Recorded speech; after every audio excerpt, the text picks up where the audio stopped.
Ted Cruz gave us the world's most awkward pause to the easiest question in the world. Watch. Senator, the president says he can pardon himself. Would you agree with that?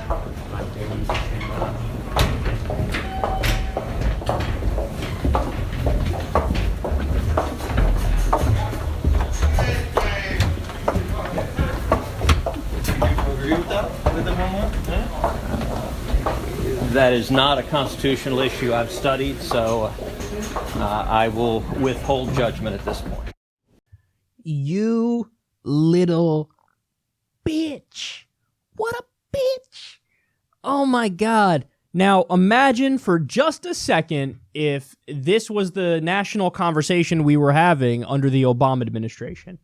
If for whatever reason Obama floated the idea that he could pardon himself, what would Ted Cruz say? I wonder. I don't know, man. I haven't studied. You haven't studied. You're a constitutional professor, right? I'm a constitutional lawyer. So you know. And if this question was asked under any Democratic administration, it would be a snap answer. And he'd be like, are you kidding me? No, if a president can pardon himself, he is effectively a dictator. He can do whatever he wants, and there's no consequences unless there's impeachment. But guess what? With the insane, extreme partisanship that we have right now, there's no way a Republican Congress would impeach Donald Trump. So he could theoretically pardon himself and then just totally get away with whatever he wants to do. So then think of the implications of that, you fucking idiot. He's actually, you know what? I take that back. He's not being an idiot. He's misleading you. He's being dense on purpose. I don't know. It's a tough one if the president can pardon himself. Really? It's a tough one? So let's paint a hypothetical picture here. A president commits murder and gets caught for it. Then what? Okay, go through the court process, found guilty, and then it's like, I'm pardoning myself. And then he can go murder again. Now, obviously, this is just a hypothetical example, and it's very extreme, admittedly. But that's what we're talking about here. That's the legal precedent that we're setting. If you say, yeah, maybe a president can pardon himself. When Nixon said, when the president does it, it's not illegal, that was a giant scandal across the entire country. Even Republicans were like, okay, no, that's deeply un-American. Because then we just have a strongman authoritarian dictator in charge of the country, and representative democracy and constitutional republic doesn't exist. Doesn't exist anymore. So for a guy who claims like, I'm Ted Cruz, me. I'm a big believer in the Constitution, me. And you're like, I don't know, maybe Trump can or cannot pardon himself. We all know why he's doing this, and here's what it boils down to. He's doing a political calculation. That's what it is. Because he doesn't want to piss off the Republican base, because the Republican base is who he will rely on when he inevitably runs for president again. And, Ted Cruz looks at the situation we have right now where the economy is doing well, at least in the sense that in the establishment circles they think it is. They don't give a shit about income inequality and things like that and outsourcing jobs.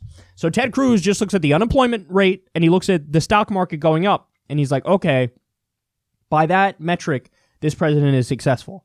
So he wants to be able to, when he runs again, he wants to be able to have it either way. So let's say the economy crashes, he wants to be able to turn around and go, that was Trump and the Democrats and vote for me and I'll fix everything. Or if the economy, if the unemployment rate stays low and the stock market continues to rise, he wants to be able to run as a continuation of Donald Trump's time in office whenever he happens to run again. So this is all, that's why there was such a long pause there. And by the way, he came out after and was like, no, I was just ignoring the reporter, because people always ignore the reporter in that, where I was in the Capitol, I guess. And no, the response to that is no, dude, you answered the question at some point. So you weren't ignoring the reporter. If you ignored the reporter, you would have never answered. But it's not, you waited 18 seconds and then responded, which means you were calculating something in your head. And what you were calculating is, fuck, what is the correct answer to this from a political perspective? Because that's what you need to realize about Ted Cruz. He is a deeply political animal. He cares about, and that's why he comes across as so smug and disingenuous and a sniveling little weasel. Because everything he says is overly calculated. Like he's never just telling you what he thinks. And he probably doesn't even know what he thinks about these issues anymore at this point. It's just, what can I say to try to make you like me and be viewed positively? And in the process of doing that, he just comes across as the person who's the most dislikable person on the planet. Like, at least with Trump, he really is just kind of shooting from the hip and has no filter. And even though he contradicts himself every 8 seconds, it feels at least like there's a level of like truthiness to what he's saying. With Ted Cruz, it's like, the wheels are spinning in my head, and I'm going to give you the perfectly calculated political answer, and here I go, here it comes. Oh shit, I sounded like a moron again, didn't I? Me. That's Ted Cruz.